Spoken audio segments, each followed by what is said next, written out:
అంతరాయతిమిరోపశాంతయే శాంతపావనమచింత్య వైభవం తన్నరం వపుషి కుంజరం ముఖే మన్మహే కిమపి తుందిలం మహా శరణం కరవాణి శర్మదంతే చరణం వాణి చరాచరోపజీవ్యం కరుణామసృణైః కటాక్షపాతైః కురు మామంబ కృతార్థసార్థవాహం.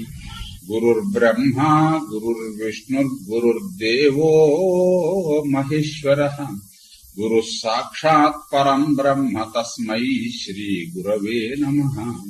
వ్యాసం వసిష్ఠనప్తారం శక్తేః పౌత్రమకల్మషం పరాశరాత్మజం వందే సుకతాదంతపోనిధిం.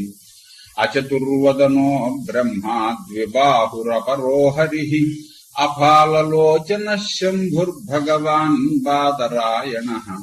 వంశీ విభూషితకరన్నవనీరదాభాత్ పీతాంబరాదరుణబింబఫలాధరోష్ఠాత్ పూర్ణేందు సుందరముఖాదరవిందనేత్రాత్ కృష్ణాత్ పరం కిమపి తత్వమహం న జానే. గోష్పదీకృతవారాశిం మశకీకృతరాక్షసం రామాయణ మహామాలారత్నం వందే నీలాత్మజం. ఆపదామపహర్తారం దాతారం సర్వసంపదాం లోకాభిరామం శ్రీరామం భూయో భూయో నమామ్యాం. పూజ్యాయ రాఘవేంద్రాయ సత్యధర్మరతాయ చ భజతాం కల్పవృక్షాయ నమతాం కామధేనవే. నారాయణం నమస్కృత్య నరం చైవ నరోత్తమం దేవీం సరస్వతీం వ్యాసం తతో జయముదీరయేత్. అప్సరసలు గంధర్వులు వీళ్ళందరూ కలిసి ధర్మరాజు గారి దగ్గర సెలవు తీసుకుని వెళ్ళారు. ఇలా జరిగిందండి అని చెబితే, ఫోన్లే మరి ఆయన అలా అంటూ ఉన్నప్పుడు ఆయన అసలే అజాత శత్రువు ధర్మరాజు, మంచి పని చేశారు మీరు, మొత్తానికి వాడికి మాత్రం పరాభవం ప్రస్తుతానికి చాలు లేని మరి వేల కొలది చచ్చిపోయారు, అర్జునుడి చేతిలో చచ్చారు. వీళ్ళేం చేశారు అని వాళ్ళని అందరినీ మళ్ళీ అమృతము కురిపించి తన గంధర్వులను తన సైనికుల్ని అందరినీ దేవేంద్రుడు బతికించుకున్నట్ట పూర్తిగాను. ఇహ ధర్మరాజు గారు తన వాళ్ళనందరినీ విడిపించాడు, వాళ్ళ భార్యలందరినీ విడిపించాడు. అయిన తర్వాత అమ్మయ్య ఎంత మంచి పని చేశామని పాండవులకు అందరికీ సంతోషంగా ఉంది.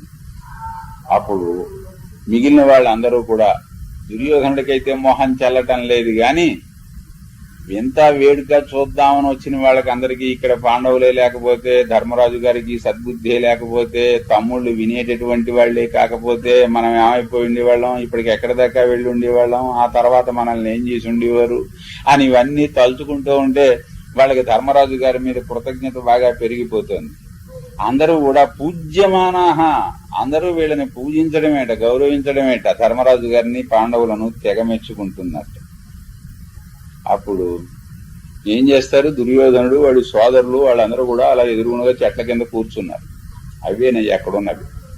కూర్చున్నప్పటికీ అప్పుడు ధర్మరాజు గారు మెల్లిగా అన్నట్ట, ప్రణయాదిదం వచనం అపరవి, ప్రేమతోటి దుర్యోధనుని మీది ప్రేమతోటి మెల్లిగా మాస్మ తాత పునః కార్షీషి ఈదృశ్యం సాహసం క్వచిత్. నిజంగా భీముడిని ఏమన్నాడో ఆ మాటే దుర్యోధనుడిని అన్నాడు. వాడేమో సరేలే మనం చేశాం కనుక అన్నాడు, అన్నయ్య అన్నాడు, సర్దుకున్నాడు. వీడికేమో అదే గుణపం కూర్చున్నట్టుగా ఇవ్వైంది వీడికి. అబ్బాయి ఇలాంటి పని ఇంకోసారి చెయ్యక నాన్న అన్నట్ట. తాత అంటే అది తండ్రి అని అర్థం. తండ్రి ఇప్పుడు చేస్తే చేసావు గాని సాహసం మళ్లీ మాత్రం చెయ్యకు ఇటువంటిది. ఎందుకంటే నహి సాహసకర్తార సుఖమేదంతి భారత. ఆలోచించి పని చేసేవాడు సుఖపడతాడు గాని తొందరపడి వేగిరపడి సాహసం చేసేటటువంటి వాడు సుఖపడ్డు. అది అందులో ఉన్నటువంటిది. ఇతరుల కోసం కాదు, మన స్వార్థం చూసుకున్నప్పటికీ కూడా మనం సాహసం పడకూడదు. సరే, సుఖంగా సోదరులు అందరితోటి వచ్చిన వాడు వచ్చినట్లుగా మళ్ళీ ఇంటికి వెళ్ళు. వైమనస్యంచ మా కృతాహ, ఏదో సరదాగా అడవికి వెళితే ఇలాంటి బాధ జరిగిందేమిటి అని విచారించకు.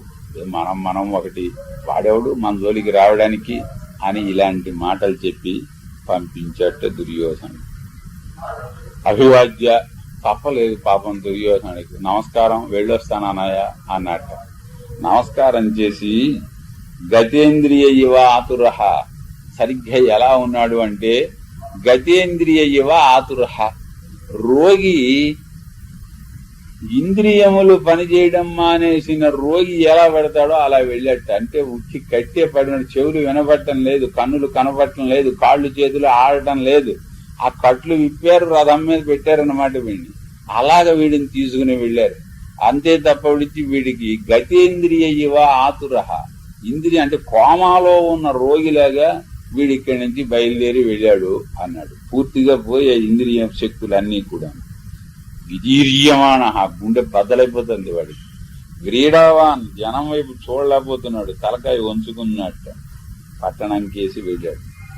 వెళ్ళిన తర్వాత ధర్మరాజు గారు మిగిలిన బ్రాహ్మణోత్తములందరూ కూడా, అయ్యా శాంతం అంటే నేది ఇది వరకు వినటమే గాని ప్రత్యక్షంగా చూసే అవకాశం కలగలేదు.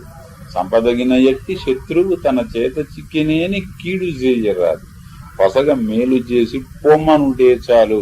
బహుశా ఇది చదివే రాసి ఉంటాడు. సరిగ్గా అన్ని విధాలా దీనికి పట్టింది. అది తను చంపక్కర్లేదు, ఎదటివాడు చంపుతూ ఉంటే కూడా ఊరుకోలేదు. అది ఇంకా దానికంటే పై సంగతి ఇక్కడ ఉన్నటువంటిది.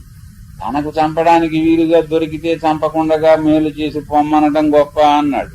ఇక్కడ అలా కాదు, ఇంకొకడు చంపుతూ ఉన్నా తను చంపవలసినటువంటి శత్రువుని విడిపించి పెడు నాయన అని చెప్పి పంపించాడు ధర్మరాజు గారు. మిగిలిన వారందరూ కూడా ప్రశంసిస్తూ ఉంటే సంతోషంగా వీళ్ళు అక్కడ కాలక్షేపం చేస్తున్నారు. దుర్యోధనుడు ఇక్కడి నుంచి బయలుదేరాడు. మొహం చల్లొద్దు వెళ్ళటానికి. తన సైన్యం అంతా కూడా విడిది చేయటానికి అవసరమైన ఒక మైదానం వంటి ప్రదేశానికి చేరుకున్నారట అరణ్యంలో. అక్కడికి వెళ్ళిన తర్వాత ఇక్కడ డేరాలు వేయండి అబ్బాయి అన్నాడు. సరే డేరాలు వేశారు. అందరూ కూడా మళ్ళీ వచ్చినప్పుడేమో విహార బుద్ధితోటి ఉన్నారు, ఇప్పుడేమో విషాద బుద్ధితోటి ఆ డేరాల్లో మకాములు చేశారు. ఇక్కడ కూర్చుని ఉన్నారు. కథనస్య అవలిప్తస్య ఇలాగా ఉంటూ ఉంటే జనమే జయరాజు మహారాజు గారికి సందేహం వచ్చింది. అది వెళ్ళాడా ఊరికి? అంత ఆత్మ ప్రశంస చేసుకుంటూ ఇంత పొగరమోత్తనంతో వచ్చాడు కదా, ఇంత అవమానం జరిగింది కదా, ఏ మొహం పెట్టుకుని హస్తినాపురం వెళ్ళాడు, తర్వాత ఏం జరిగింది అది కొంచెం చెప్పండి అన్నట్టు ఆగలేక జనమేజయ మహారాజు అంత తేలిగ్గా వెళ్ళాడా చెబుతాను వినండి అని ఆ మధ్యలో డేరాలు వేయించాడు. వేయించి ఇక వేగిపోతూ విచారంతో ఈయన గారు మంచం మీద కూర్చుని ఈయన ఉంటే కర్ణుడు బయలుదేరి వచ్చాట. ఎప్పుడు చూశాడు మొట్టమొదట? పారిపోతూ దుర్యోధనుడు వైపు చూశాడో లేదో, చూస్తే పారిపోతాడా? చూడకుండానే పారిపోయాడు. ఇప్పుడు ఈయన గారు విడిది చేశాడు, మళ్ళీ వచ్చాడు అని ఇవన్నీ తెలిసిన తర్వాత బయలుదేరి వచ్చాట కర్ణుడు. దిష్ట్యా జీవసి గాంధారే దిష్ట్యా నస్సంగమం పునః, ఎంత అదృష్టం బతికున్నావు అన్నాడు. కర్ణుడు వచ్చి దిష్ట్యా జీవసి, అదృష్టవశాత్తు బతికున్నావయ్యా నువ్వు, ఎంత బాగుంది అన్నట్టు. పైగా మనం మళ్ళీ కలుసుకోలేదు అప్పటి నుంచి, నువ్వు చూసావుగా నేను వాళ్ళు మరీ పై చేయి అయిపోతే నేను బయలుదేరి వెళ్ళాను, నువ్వే చూసావుగా అన్నాడు. చూసారా, ఇది విచారించవలసిన విషయం కాదు. వాడి కర్మకి వాడిని విడిచిపెట్టి నేను వెళ్ళిపోవడం నువ్వు కూడా చూసావుగా అన్నాడు పైగాను. అంటే ఇది చాలా సహజమైన విషయం, తను చేసి తీరవలసినటువంటిదిను అని. ప్రేమ అనేది ఒకటి ఉండకుండా ఉండాలి గాని ఎంత పనికి మాలిన పని చేసినా అది విచారించవలసిన విషయంగా వాడికి అనిపించదు, చెప్పేవాడికి అనిపించదు, వినేవాడికి అనిపించదు. వీడి మీద చచ్చేంత ప్రేమ ఉన్నది. అంచేత నేను పారిపోవడం నువ్వు చూసావుగా అంటే అవును చూశాను అంటాడు తప్ప విడిచి అలా ఎందుకు పారిపోయావురా, నా ప్రాణాలకు నన్ను విడిచిపెట్టి పోతావా అని అనలా ఈయన గారు. విజిగీషున్ రణేయుక్తాన్ నిర్జితారిన్ మహారథాన్ దిశ్యా సమగ్రాన్ పశ్యామి భ్రాతృంస్తే కురునందన.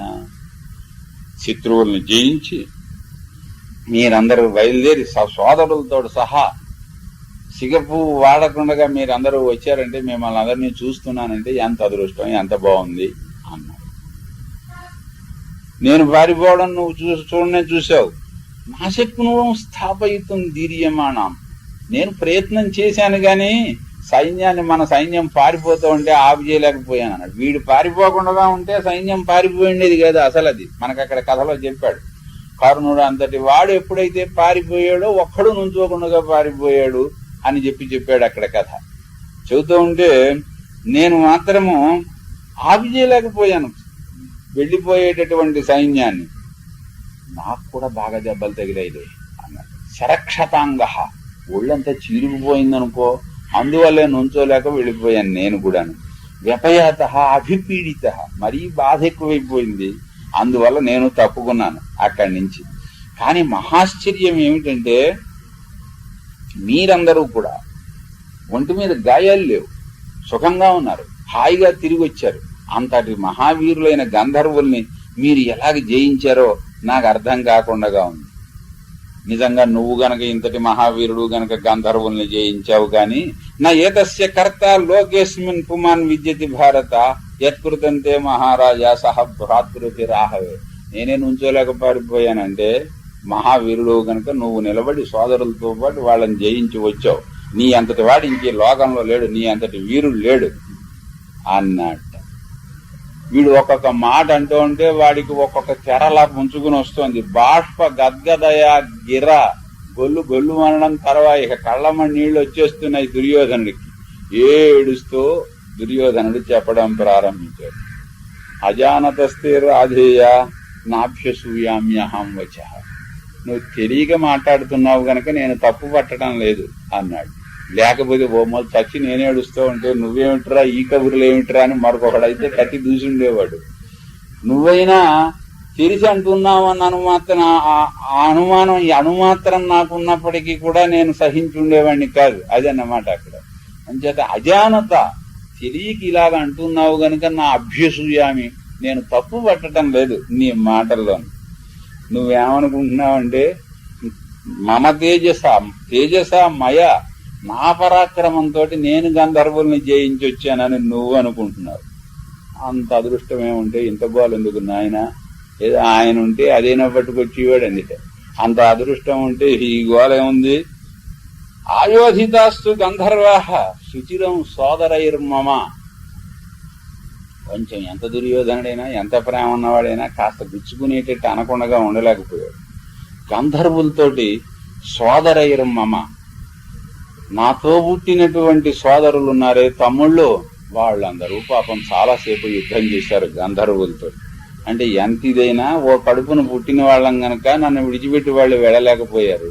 నీకు ఎంత చేసినా ఎంత స్నేహితున్నన్నా నువ్వేమో నా కర్మకి నన్ను వదిలిపెట్టేసి వెళ్ళావు అన్న ధ్వని వస్తోంది. అందులో అతడు వివక్షించాడో లేదో గాని మా సోదరులు చాలాసేపు నా తమ్ముళ్ళు గంధర్వులతోటి యుద్ధం చేశారు. అయితే మేము ఎందుకు ఓడిపోవలసి వచ్చిందంటే మాయాధికాహ, వాళ్ళకి మా దగ్గర లేనిది వాళ్ళ దగ్గర ఉన్నది మాయాబలం ఉంది, అందువల్ల వాళ్ళని మేము జయించలేకపోయాం. స్వస్తి ప్రజాభ్య పరిపాలయంతాం న్యాయేన మార్గేణ మహీం మహిషా గోబ్రాహ్మణేభ్య శోమస్తు నిత్యం లోకాః సమస్తాః సుఖినో భవంతు.